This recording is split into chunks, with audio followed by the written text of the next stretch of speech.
जब मेरी आंखें खुली तब मैं अपने कमरे में था।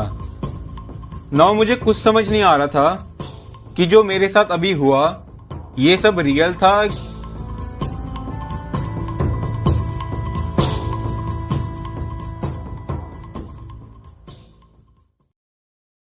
ये कहानी है मेरी। कुछ दिनों पहले मुझे एक सपना आया था। मैंने देखा था कि मैं 1000 ईयर इन द फ्यूचर में आ गया हूं एक वर्म होल के थ्रू। एंड देन वहां के कुछ ग्रुप ऑफ पीपल ने मेरी मदद करी थी मेरे टाइम में वापस आने में। मैं हमेशा सोचता था कि क्या कभी मेरा ये सपना एक हकीकत बन सकता है। No, it's impossible. मेरा सपना एक रियलिटी बनना इज इम्पॉसिबल। लेकिन एक दिन मैं हमेशा की तरह अपने रूम में था। मैं बैठे बैठे अपने सपने के बारे में सोच रहा था। फिर मेरी नजर पड़ी मेरे कमरे की एक दीवार पे, और उस दीवार पे एक होल था। एंड उस होल से एक काफी वियर्ड ब्राइट लाइट आ रही थी। ये ठीक मेरे सपने की तरह था। मतलब ये होल भी एक सो कॉल टनल था। और अगर ये सब मेरे सपने की तरह है देन मुझे उस सो कॉल टनल में नहीं जाना चाहिए, क्योंकि मैं फ्यूचर में दोबारा फंसना नहीं चाहता। बट मेरी जिज्ञासा की वजह से मैंने डिसाइड किया कि मैं उस सो कॉल टनल में जाऊंगा। सो आई डिड। मैं उस सो कॉल टनल में गया, और ठीक मेरे सपने की तरह जैसे ही मैं उस टनल में गया वो वियर्ड ब्राइट लाइट अब गायब हो चुकी थी। बट स्टिल उस टनल में अभी भी कोई मिस्टीरियस लाइट थी। थोड़ा दूर पहुंचने पर मुझे उस टनल की एंडिंग दिखने लगी। अब उस टनल की एंडिंग से मुझे लाइट दिख रही थी, और थोड़ा दूर पहुंचते ही मैं उस सो कॉल टनल से बाहर आया। अब जिस जगह में मैं था वो जगह मेरी एक्चुअल जगह से काफी ज्यादा अलग थी। ये जगह मेरे सपने की जगह से भी अलग थी। ये एक अलग ही दुनिया थी। इस जगह मुझे काफी कम रोबोट्स एंड आर्टिफिशियल इंटेलिजेंस दिख रही थी।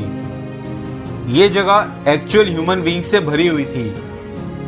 ये ठीक मेरे सपने का उल्टा था। बट सडनली मुझे याद आया कि मेरे सपने में वो सो कॉल टनल गायब हो जाता है। तभी मैंने पीछे मुड़ के देखा, और ठीक वैसा ही हुआ। वो सो कॉल टनल अब गायब हो चुका था। नहीं, ऐसा नहीं हो सकता। ये मेरा एक सपना है। But no, this is not my dream. This is the future reality. Now I have realise कि मैं अब अपनी दुनिया में वापस कभी नहीं जा पाऊंगा। ये अब इम्पॉसिबल है। मुझे नहीं पता कि अब मैं क्या करूं। मैं अब यहां पे हमेशा के लिए फंस चुका हूं। मैं इस दुनिया में घूम ही रहा था कि तभी ठीक मेरे सपने की तरह मेरी मुलाकात कुछ ग्रुप ऑफ पीपल से हुई। उन्होंने मुझसे कहा कि वो मेरे बारे में सब जानते हैं और वो मेरी मदद करेंगे मेरी अपनी दुनिया में वापस जाने में, और वो टाइम ट्रेवल का यूज करेंगे। तभी मैंने कहा कि आई नो कि वो मुझे बेहोश करेंगे, और जैसे ही मैं अपनी आंखें खोलूंगा तब मैं अपनी दुनिया में वापस आऊंगा।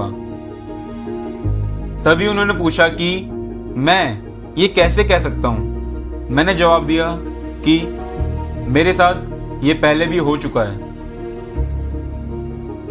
और हाँ, वो टाइम ट्रेवल का यूज कुछ लिमिट तक ही कर सकते हैं। एंड इसीलिए उन्होंने कहा कि वो पहले मुझे बेहोश करेंगे एंड देन मुझे लेके वो मेरे पास्ट में टाइम ट्रेवल करेंगे।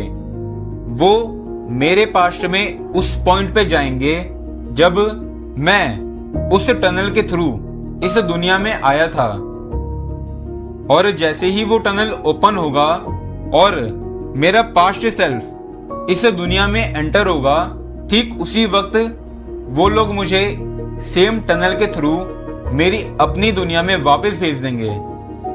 फिर मैंने उनसे पूछा कि वो लोग मुझे बेहोश क्यों करेंगे। उन्होंने मुझे इसके 2 मेन रीजन दिए। रीजन नंबर 1, वो मुझे अपनी टाइम ट्रेवल की टेक्निक रिवील नहीं कर सकते। एंड नंबर 2, मुझे अपने पास्ट सेल्फ को नहीं देखना चाहिए, क्योंकि ऐसा होने पर मेरा खुद का फ्यूचर भी अफेक्ट हो सकता है या मेरा पास्ट। उन लोगों से कुछ और देर बात करने पर मुझे कुछ और चीजें पता चल गई थी। नंबर 1, मैं अब एक पैरेलल यूनिवर्स में हूं और इस यूनिवर्स में ठीक हमारी पृथ्वी की तरह एक प्लेनेट एग्जिस्ट करता है, मर्क। बट इस प्लेनेट का टाइम हमारी पृथ्वी से रिलेटिवली फास्ट है। इस प्लेनेट का टाइम हमारी पृथ्वी से 1000 साल आगे है। नंबर 2, वो सो कॉल्ड टनल ठीक मेरे सपने की तरह एक वॉर्म होल था, जिसने समहाउ मेरी दुनिया को इस दुनिया से कनेक्ट कर दिया था। एंड नंबर 3, ये सब मेरा सपना नहीं है, ये सब रियल है और मैं अब अपनी दुनिया में वापस जा रहा हूं। जब मेरी आंखें खुली तब मैं अपने कमरे में था। मैं फिर से सोच में पड़ गया था कि जो मेरे साथ अभी हुआ वो सब मेरा कोई सपना था या फिर वो सब रियल था।